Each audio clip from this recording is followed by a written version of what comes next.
There's long-term memory, and it's also much slower.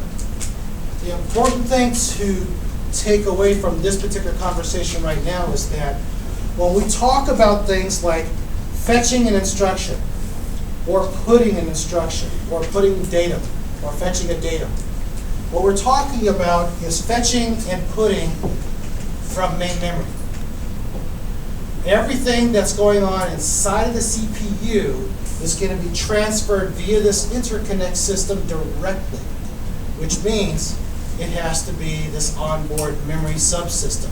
It can't be here because something else has to happen to get a datum or an instruction from or to this device, to the I/Os of subsystem, into the processor itself.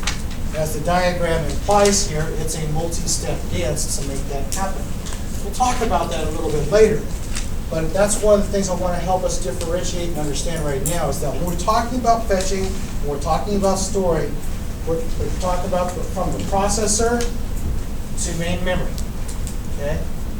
Yes? So it says the instruction fetch, it says gets instruction from memory. So when you start it, the first step is the instruction.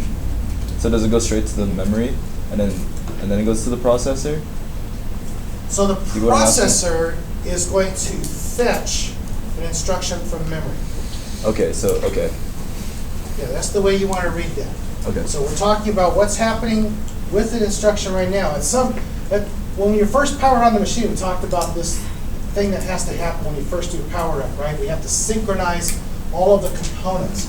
One of the things that has to happen is the CPU itself has to be told where that first instruction to fetch comes from.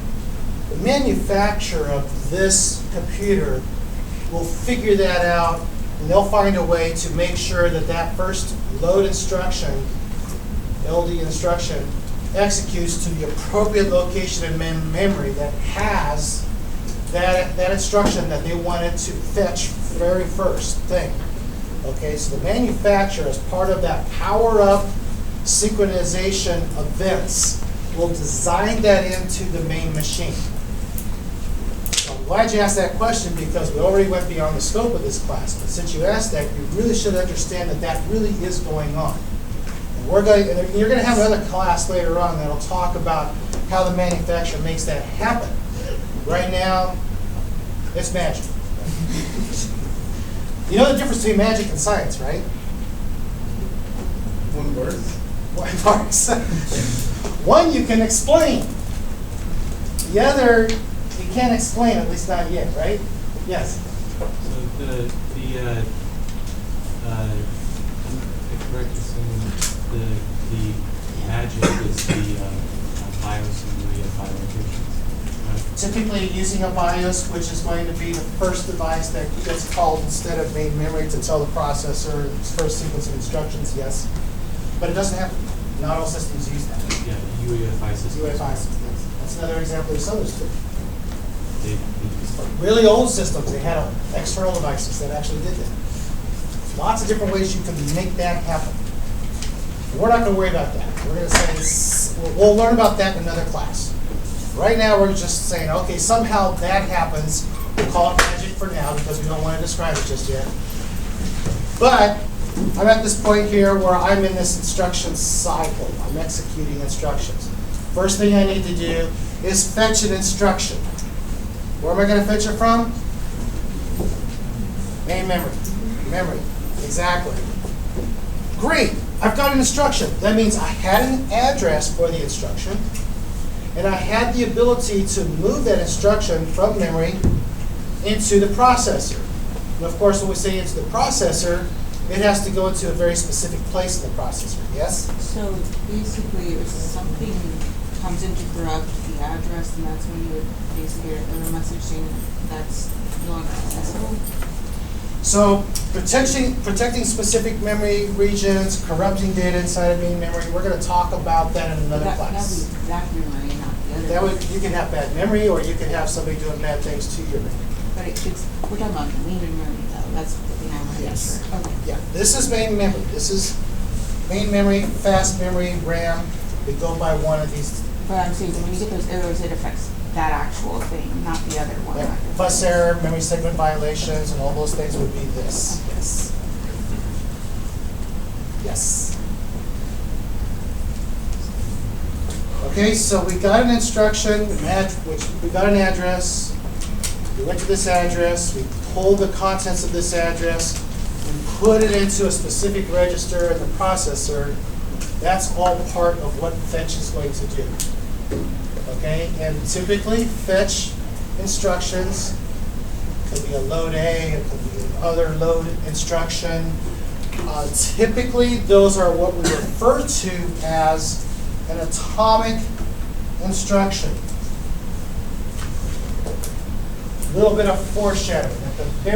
Towards the very end of this class, we're going to talk about RISC versus CISC a little bit. I know we said we're not going to study it, but we are going to talk about it a little bit, RISC versus CISC.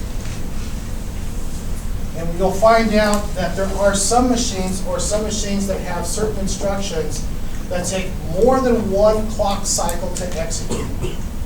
Those are not atomic instructions. Atomic instructions are those instructions which can fully execute in one clock cycle. All of the examples we're going to use this semester until we get to this discussion will be based on examples of atomic instructions. Okay, so unless I say otherwise, all of our instructions that we talk about will be atomic instructions. But there are instructions that exist that are used in certain architectures that are not atomic. And there's some other things that come into play when we use those. So you need to be aware of this. So what atomic means? One clock cycle, right?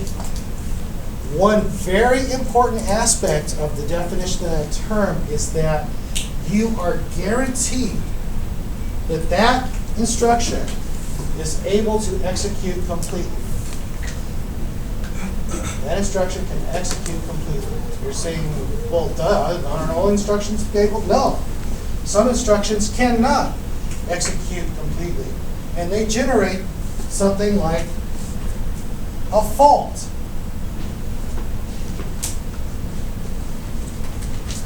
Everybody here, well, actually, no, you've had the 237 class, so you've probably all experienced faults before, right? Where the thing just crashes and burns? Yeah? Seg fault. Typical one. Memory violation is a fault, right? Divide by 0 is a fault. Anybody do that one yet? Of course not. Glad to hear that, because some students say, well, of course, I'd just like to see how the instructor responds to that. No, that's the wrong answer. Yeah, I like that answer. So yes, these faults are unrecoverable. Those are situations, those are instructions that cannot be completed. Okay? Those are faults. And your program in the computer, in some cases, will terminate at that point, or halt. In this vernacular. Okay? So most of the times, now you can have other problems come up that create situations that you need to be looking for errors, do some error detection, and then go ahead and continue processing because they're just errors. They're not critical faults, right? So we have these two classes of problems that can happen. Is it just me, or is the lights getting dim and bright and dim and bright? It is. Oh, good. I'm not going senile just yet. Whew. Thank you for the reaffirmation. That's great. So faults and errors, there are two very different things. We're going to treat them as very different things, but now you've been introduced to them. Okay, so I brought that up because we're still stuck up here on instruction fetch. It's an atomic instruction. We're guaranteed that it gets to run to completion. Unless, of course, the address for that instruction is like outside the range of my memory addresses, right? Then a fault would be generated and everything would come to a screeching halt, right? If you generate an address that's outside of the range of addressable memory locations, no clue what to do. Something went really, really bad. We can't figure it out. So we halt. Okay? Make sense? Some of these halts, they may seem mean on the surface, but they're very important to us because we do not, with any surety, know what to do next as a result of having that faulty generator. Okay, something bad caused that to happen. So we're guaranteed this instruction fetch to execute. It's an atomic instruction. Assumption being, I know, assume is an acronym, all that good stuff. But the assumption here is that you do have a valid address. Because if you don't, then we have a way to handle faults, which we'll talk about some other time, but not tonight. All right. So finally, after all that talking, we got through an instruction fetch. All right? You thought it was going to be simple, didn't you? It is simple. But you got to understand what fetch does. The next thing that has to happen, though, is we have to be able to decode that instruction. Now, this is where some of you wrestled with 237 a little bit, right? Being able to generate machine instructions that the machine can recognize properly, and be able to, and addresses that they can understand, and all that kind of good stuff. Well, that's great. You did that. You programmed code in machine assembly level, and it works. Okay, well, the execution phase, it's going to take that instruction, it's going to load it up into the proper register in the processor, and it is going to decode it because it needs to know what is that instruction telling it to do, what register or registers are needed, and what address, if any, is needed in order to perform that particular instruction, right? It has to go through all of that work as it decodes that particular instructions. Some machines have multiple length instruction sizes, right? Some will take half-word instructions, some require full-word instructions, some will even take quarter-word instructions. So if you have machines that takes full, half, and quarter-word instructions, it needs to know which format it is so that it can understand all the bits correctly, interpret them correctly, so that it does whatever it was the programmer was trying to tell it to do. Okay, so it has to decode that. Once it decodes that, then it can go fetch the operand, if there is one. Right? Not all instructions require an operand, but many do. That's where you're taking the rest of that instruction word, which has, okay, so you have an part of the instruction says, okay, load the accumulator register.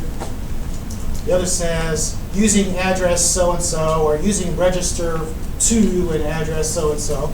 Well, that address so-and-so is the address of your operand, or it might be some combination of the contents of a register and the operand to generate an address in main memory that holds the datum that's going to be used for that particular instruction. Compare instructions, store instructions, all kinds of instructions need an operand. Okay, so it has to get the instruction, it has to decode it before it can go and fetch its operand. Once it's done all of that, it can finally do the work. Yay. Okay. So after it does all that, it can do all that work, and the results of that work, two things happen. After it performs that work, two things happen. One is that it's going to put the results of that work either into a register or into main memory. Okay, depending upon what that instruction was and how it was encoded, it's going to go into one of those two locations. Okay, some instructions don't actually generate results. Turn on I/O device. Okay, as an example of one. If I turn on the I/O device, there really isn't anything to store in a register or into a datum location or a datum inside of a memory location, because you just told it something very specific, turn on the I/O device, instead of calculating something. Yes? Wouldn't it still be technically a memory access, because wouldn't you, the way you address the I/O device be through memory? That's going to be part of the instruction itself. It's turn on I/O device 12. And that I/O device 12 is a hardware address on the board itself. It's not a memory address. So is it possible to address I/O devices through memory?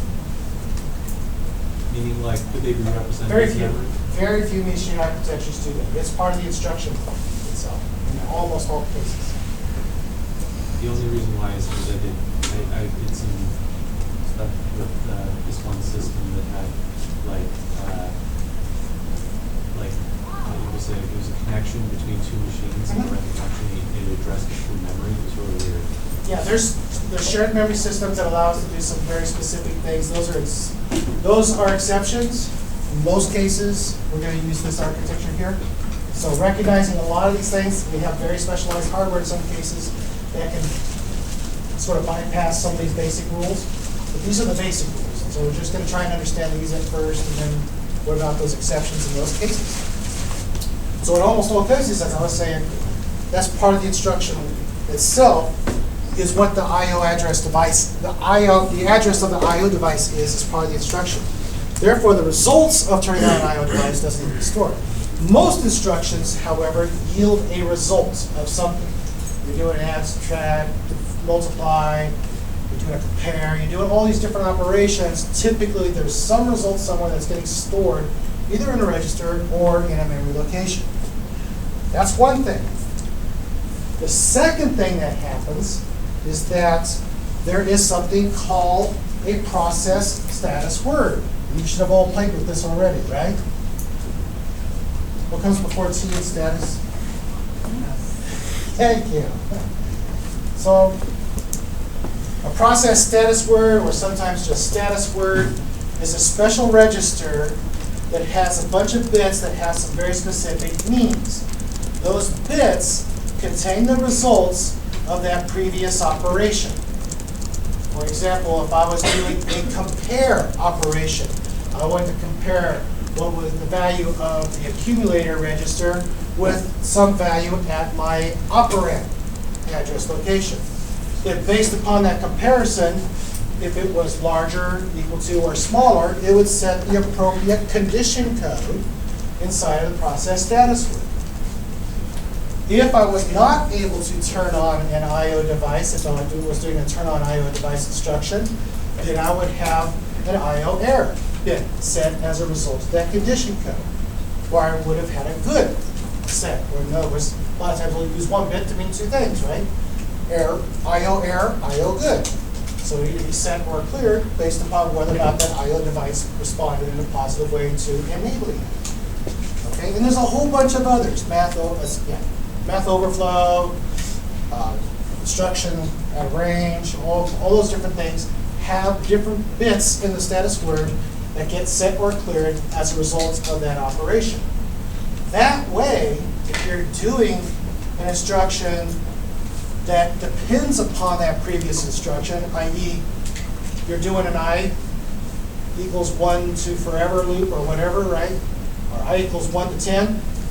As long as I is less than 10, you want to go back up to the start of that block. Once it hits 10, you want to go forward, right? Well, you need a way for you to do that comparison, is I less than 10. So you do that instruction first, is I less than 10. But then you need to be able to check and see, oh, if it is, so you check the appropriate bit in the status word. If it is less than 10, that bit is cleared, I go back up here, else I go somewhere else.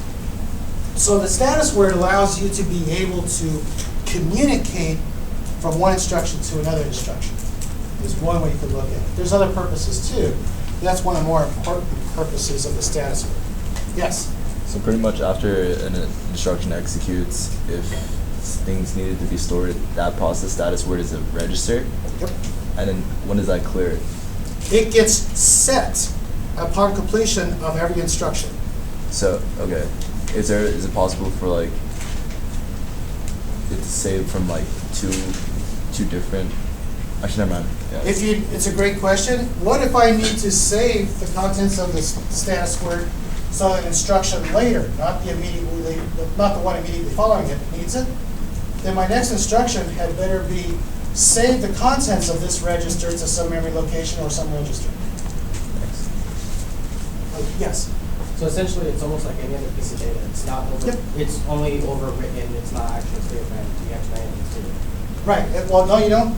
We never clear it. There's no purpose in clearing it. Right. We just want to set it at the end of every instruction.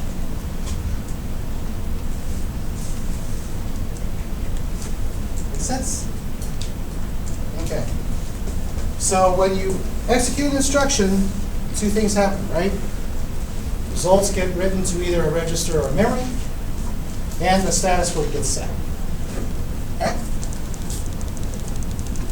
Once I've done that, I can then determine the next instruction to be fetched. Once I've determined the next instruction to be fetched, guess what? I go back up there and I get that instruction, and we do this all over again. So that's what the processor is going to do over and over and over and over and over again. Make sense?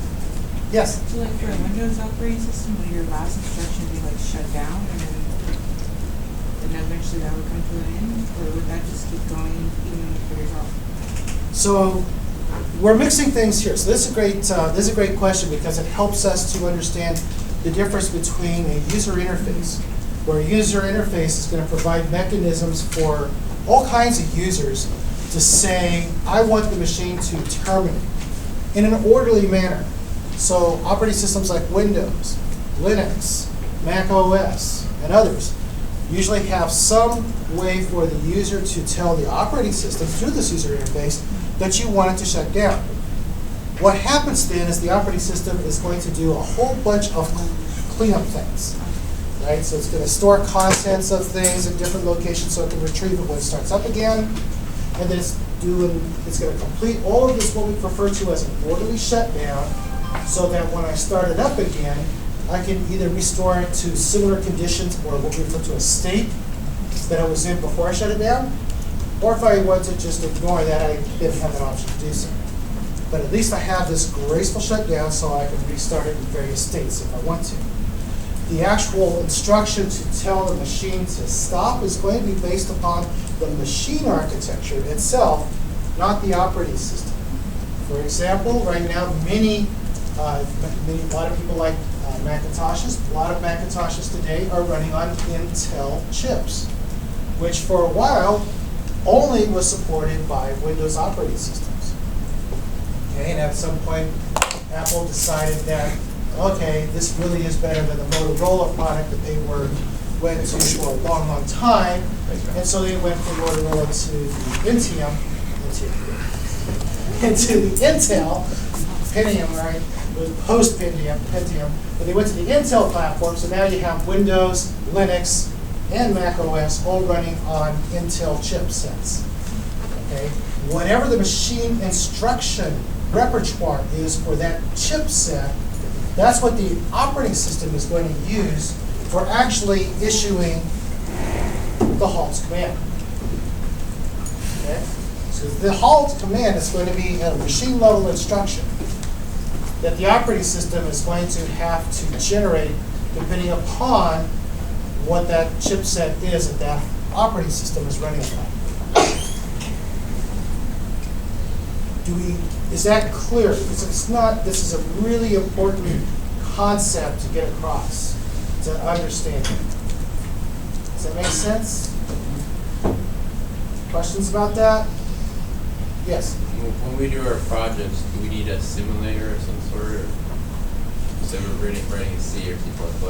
So you will need a simulator. We talked about that on Monday. We're going to be using LogicWorks 5 simulator for most of our work. We're also going to be doing some C++ code. So some combination of the two is what we're going to use for our particular projects. Those are all going to be running on top of an operating system. Now the LogicWorks that we're going to use is going to run on top of the Windows operating system because, as I said on Monday, it supports VHDL, which the Windows version, the Mac OS version does not support. Would older versions like LogicWorks 4 be okay? I'm told no, but I'm not really sure what the differences are because the last time I used LogicWorks it was 3. I skipped 4, went from 3 to 5, so I'm not really sure yet what the difference between 4 and 5 is, but that's one of my goals for this week. Okay. Yeah. When we're getting a LogicWorks on, do you want us to purchase it, or just like I saw there was like a demo thing on there? I don't know how long that lasts, or how are we getting it? So demo runs only 30 days. Class is longer than that. Yep. You have options to rent, buy used, buy new.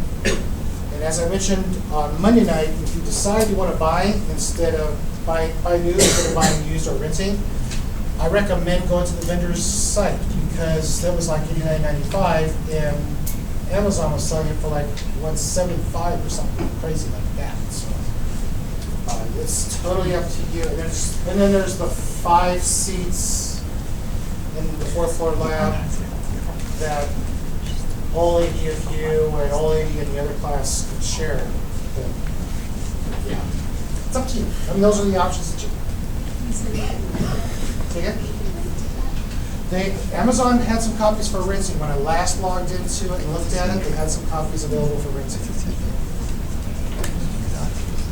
What? Do you know if it's on a CD or a big USB? I don't even know what LogicWorks is, bro. Yes. Oh shit. Should be able to install I know. software though, it's rented, because then It's the what? package just broken like this. So would you still be able to install the software after it's rented?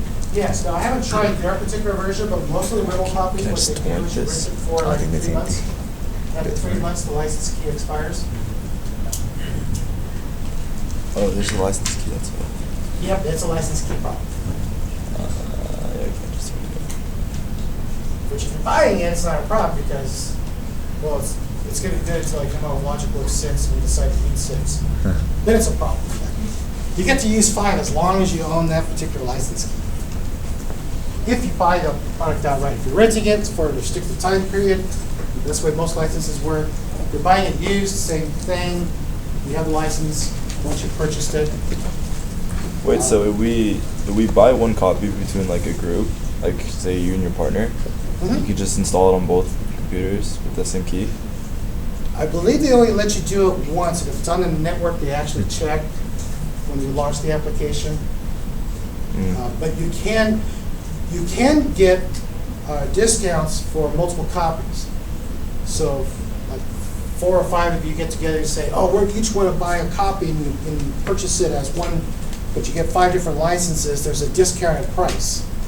So I did notice that they do have discounted prices for Yeah. multiple copies. I'm not Right. sure what the minimum number is, but they do have that option. Just the whole class goes in and gets it all for free.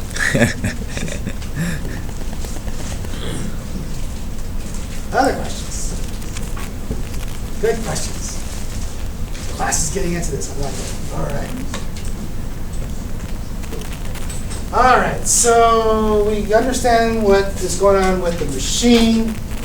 We kind of understand what's going on with the processor itself, the life of the machine, life of the processor.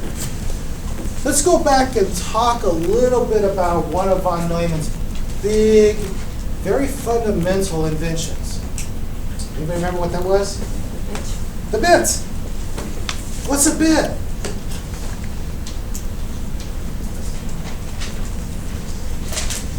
Yes. It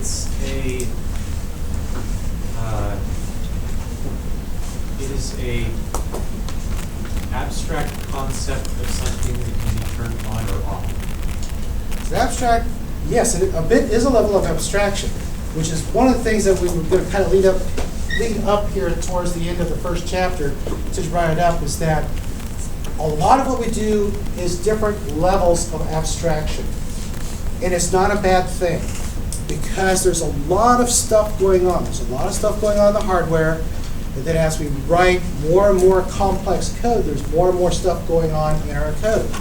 So building these layers of abstraction enables us to do more complex things and debug more complex things faster and better and build more powerful solutions with it. So we will build a lot of abstract mechanisms and different levels of abstraction in order for us to be able to understand these concepts and then be able to manage them and build upon them. So the idea of a bit is comes from a very physical thing. It is a single unit of memory. It's a single most unit of memory that we're going to be able to manage is a bit. And we say that a bit has 2 states to it. We say that it has a 1, and we say it has a 0.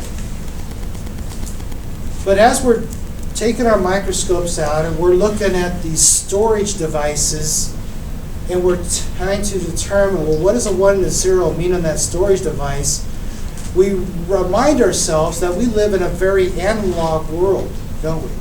The physical world is an analog world. That is, it is continuous.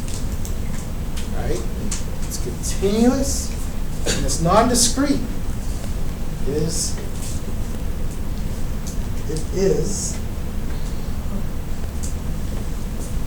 something, in the case of a memory location, it is something embodied in a device that we can apply voltage to. And as we apply voltage to it, at some point, it goes above some threshold, and as it goes above some threshold, we call it a 1. And then as we take voltage away, it drops below some threshold, and we can determine what these thresholds are. But we set some threshold, we say once it drops below that threshold, here, it is then a 0.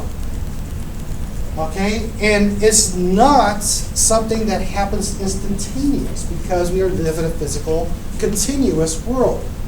So it's not going to instantly change states like this diagram here shows. The reality is it's continuous. So therefore, as I apply voltage, it's going to increase, and as I take voltage away, it's going to fall off. And at some point, it reaches a threshold that I then call a 0, and then I represent it as a 0. And then I start applying more voltage, and it starts increasing. And at some point, it passes some threshold, and I then say it is a 1. And in a discrete world, I then call that a 1. So in the memory device itself, I have this continuous waveform going on inside of every bit that is inside of every single memory location. I have this voltage I'm applying, and I actually have a waveform going on inside of there. However, what I'm doing is I'm saying that the sensing circuits for that storage location is going to perform this thresholding function. Once it changes from one state to another, that is, it increases or decreases voltage, it then changes state from 1 to 0 or 0 to 1. That's important to remember that this is continuous and that it is as it changes state. That's when it changes from a 0 to a 1 as it crosses the threshold, or 1 to 0. It's not an instantaneous thing. Let's look and see if this is a 1. Really what we're saying is it a 1 now yet? Is it a 1 yet? Is it a 1 yet? Yeah, it's a 1 yet. Okay. Now I treat it as a 1. And I'll treat it as a 1 until is it a 0 yet? Is it a 0 yet? Is it a 0 yet? Oh, now it's a 0. Okay? So that's a better way to talk about it. However, we like to look at things in a discrete manner because that provides us that level of abstraction that we need in order for us to create these concepts called process status words, operands, memory addresses, and things like that, which are a collection of bits. And these things that we call words are a sequential set of adjacent bits that together form this word. That's either an address or an operand or instruction or whatever it is I'm choosing that collection of adjacent bits to represent. Does that make sense? Okay. So, continuous physical world, which is analog, to get to discrete, what's the opposite of continuous?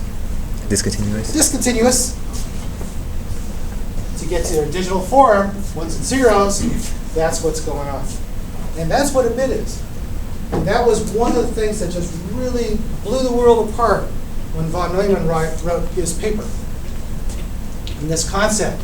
Because up to this point, everything had been analog. From abacus on forward. Had been analog. Okay? And it's the idea of we don't care about that transition. Yes, the transition's happening. Somebody is building that for us. What's really important for us is to understand when it has crossed that thresholding function so I can call it a 1 or a 0 so that I can work with that level of concept and not with the actual voltage itself. Okay, just really important concept there. It's very fundamental to us because when we start talking about ways to get faster memory or memory with more capacity, or if we're worried about things like non-resident memory, resident memory. We talk about being able to have non-destructive memory or read-only memory. All of those things are referring to how we manage each of these bits here. Okay? And therefore, what work is required to make that happen. Work being power, right? Okay. Question. Yes? Where in the architecture does analog data is converted into digital? So in the memory system itself, we're going to be storing all of these bits. And they're going to be laying there. And the memory system also has the sensors that are applying voltage or monitoring the voltage to every bit. And so when I want to fetch an instruction, I'm going to generate an address. And depending upon my machine architecture, that address will be 16 contiguous bits or 32 contiguous bits, whatever my word size is. It'll say that number of bits starting at that location. I need the memory subsystem's sensors to tell me, are these bits set to ones or zeros? Are they this threshold or at this threshold? And likewise, when I'm writing to that machine location, I'm telling the memory subsystem to change that voltage to be down past this threshold or to be up past this threshold.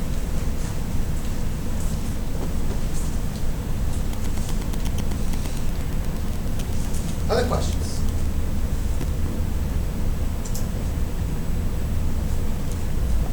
Now that's for voltage devices, voltage memory devices. We have other kinds of memory devices as well. Very typically, we have these magnetic fields, okay? And a lot of our memory subsystems actually incorporate magnetic fields for storing our bits because they have a very high level of retention to them. A very high level of retention. What that means is that you didn't erase my numbers. And they didn't give me an eraser. Oh well.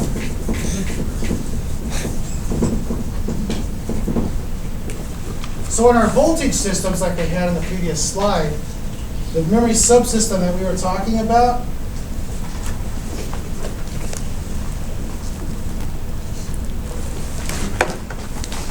or sometimes -5 as well, they have to have this continuous voltage being supplied to the memory subsystem in order for each of those bits to retain their values.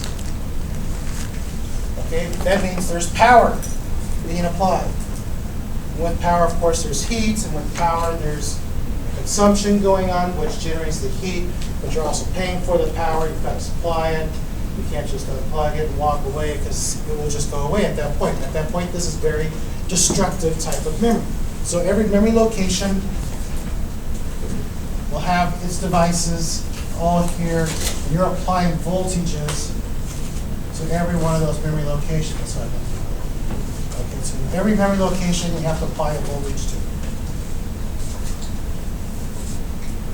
That's very power hungry, right? And that also doesn't give us much flexibility in that we can't just turn it off, walk away, come back in the next day, power it up, and be able to use it again. It's gone. It's destructive memory. Okay? So what we really want is non-destructive memory. No, I won't use that. Just call it non-destructive memory for now. There's a couple of acronyms I don't want to confuse you with. So non-destructive memory, what we typically have, what we initially have, let's go back to some earlier computing systems. What we had in early systems was a core, a memory core, which was really a piece of iron. And then for every bit, we would have its own piece of iron. Sorry. And then you have these lines going through it. And then you have these other sensing lines going around it. Okay? So you can turn on any bit, and you can turn off any bit. That is, you could spin the flux such that the flux is either going this direction or it's going this direction. If it was going clockwise, we would call that a 1. If it was going counterclockwise, we would call that a 0. Because as most of you know, magnetics always has a field. Every magnet has a field. You can change the direction of that field, which is what we do in a core-based memory system, or magnetic field system. Now, what we did is in early systems, they truly were little core chunks of iron here that we would spin one way or another. And as technology got better and better, we got them down to very, very, very thin slices of these things, which we would still spin. Okay? And today's memory field systems even have layers of these things at any one location, so you can actually get even more higher density memory systems, but they still are very, very thin slivers with the proper shielding between each layer, so that you then have each of these bits that you can still spin one direction or another. So if you're concerned with non-destructive memory, then you need something like a memory field direction system where that is constantly retained. Now, in the picture there, you're saying, well, that's great. I'm talking about main memory, but that looks like disk to me, right? Right? So yeah, that's kind of where disk came from. In earlier systems, before we had hard disk drives, I know it's hard to imagine, we always had hard disk drives, right? I mean, hard disk drives are so passe that I won't buy anything less than an SSD machine, right? Yeah, okay, I get it. Well, early on, this was the big deal. This is all the rage. This is before we came up with this thing called a spinning platter hard disk system. We had these, and we got them down really, really thin and all kind of fun stuff. And then we finally got to the point where, yeah, we like this concept of having long-term memory systems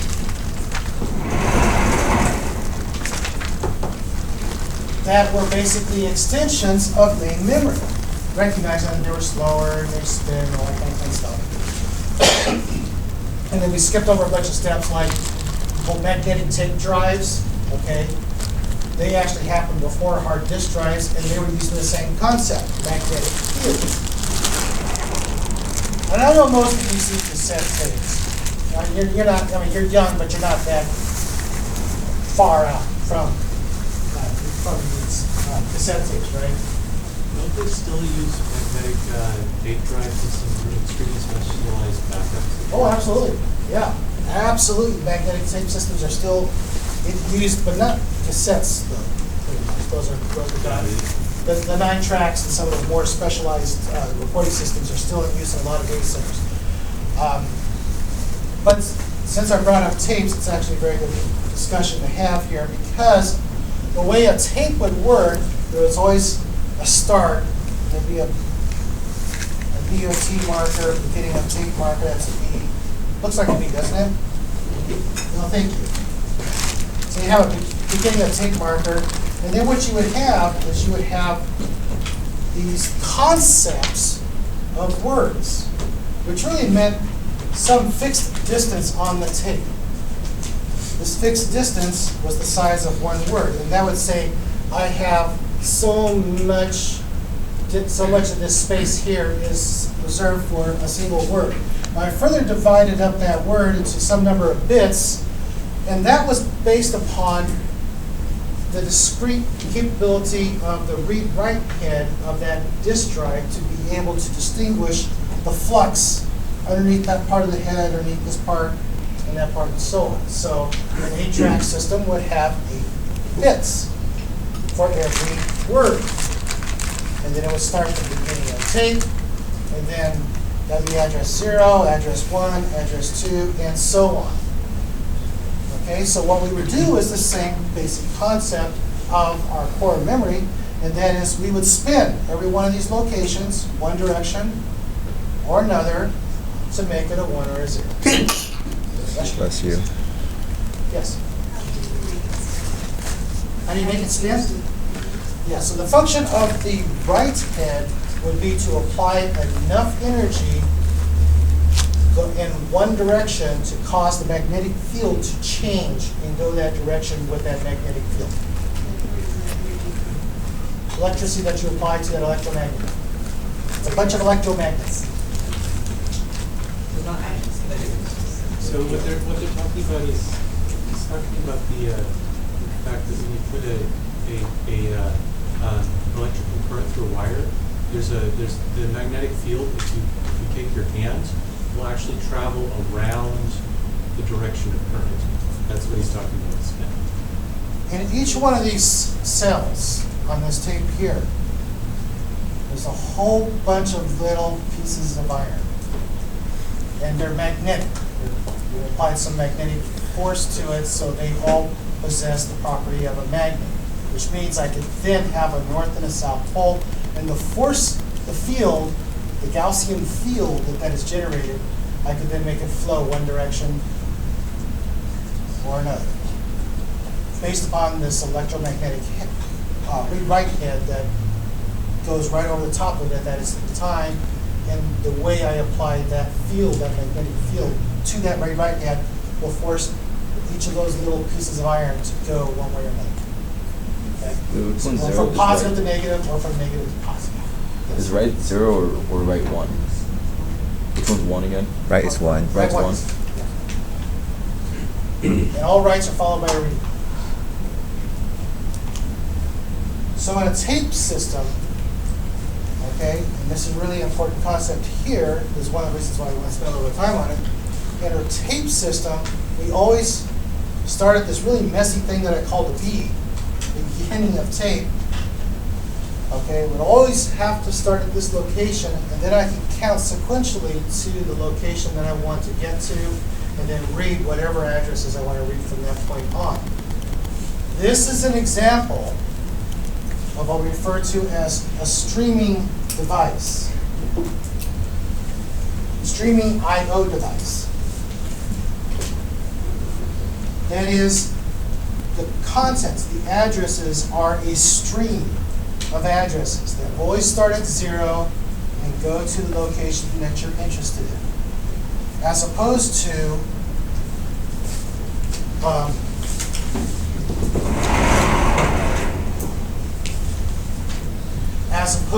main memory, which we refer to as RAM, which stands for Random Access Memory, which means that if I want to go directly to a memory address location, I can go directly to that address location and read or write from to that memory location.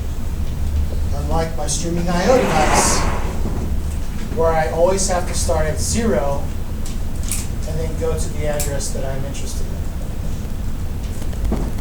So streaming and random access, or sometimes referred to as block addresses.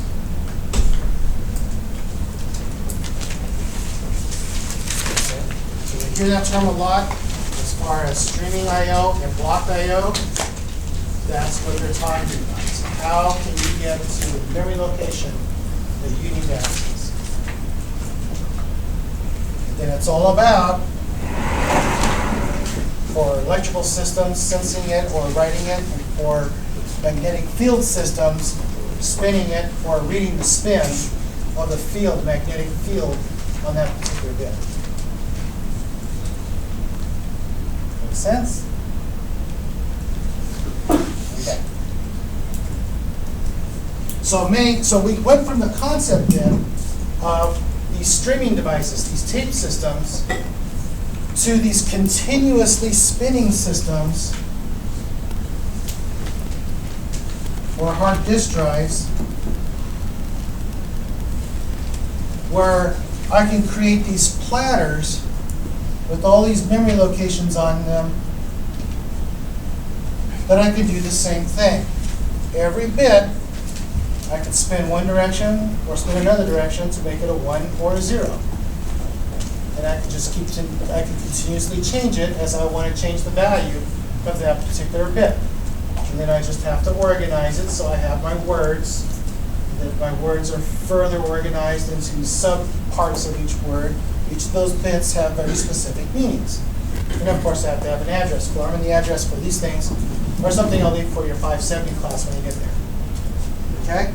So, disk systems, we also use magnetic fields. CDs, DVDs, they seem like they're very similar because they're also a platter, like your hard disk system. Although many hard disks have more than one platter to them, and many of them you can work with both sides, although some you can only work with one side. But CDs are very different in the sense that they're not using magnetic fields. Generating addresses for a CD and DVD are very, very similar to that of a disk system. However, in a CD and DVD, what you are doing, instead of spinning the magnetic field on a little piece of iron there, what you are doing instead is you are actually putting holes into the platter. And then you're using a laser to detect whether or not the laser beam goes through the hole or doesn't. And that's how you sense if it's a 1 or a 0, as there's a hole there or there isn't a hole there. Okay? Yes? So if that's the case, how does a rewritable disk work? Because you have to put holes, but it doesn't recover the hole. So Okay, so now we go beyond the fundamental CD, DVD design, and we said, that's great, I can do better. What if I were able to change the color of the substrate? Oh yeah. What if I could change the color of that substrate from red to green or green to red? I could make that a 1 or a 0, and I can make it rewritable. For some number of times, after some point in time, that material breaks down, but good enough. And oh, by the way, the manufacturing techniques for CDs and DVDs, when you're doing a production type of generation versus what your little laptop or workstation can do are very different. Okay, the way your laptop or workstation generates a hole in the disk is by penetrating it with a laser light just enough to make the hole, burn the hole into the substrate, or at least the surface level, so you can change the color of the underlying medium from one color to another. They will lose bits because over time those little tiny holes, which are imperfect anyway, get to be hard to read. Okay, we have some error correction techniques and stuff like that you'll study in advanced classes where we can make it last even longer, but still the idea of the ones you do yourself on your own machines are a lot less perfect than the manufactured ones, which are using some devices that can actually punch as opposed to using a laser that can burn. Okay, and therefore the holes are much different quality, size, and distinguishableness, if that's a word. Well, it is tonight. Sure. Yeah, sure, thanks.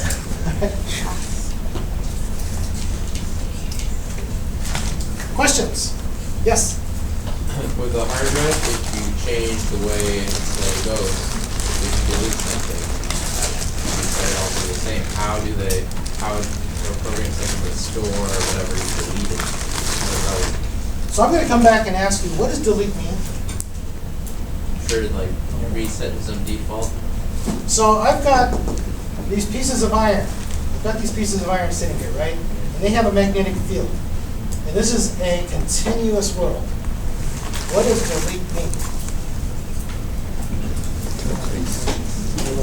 no. Straight message. It can mean a lot of different things, right?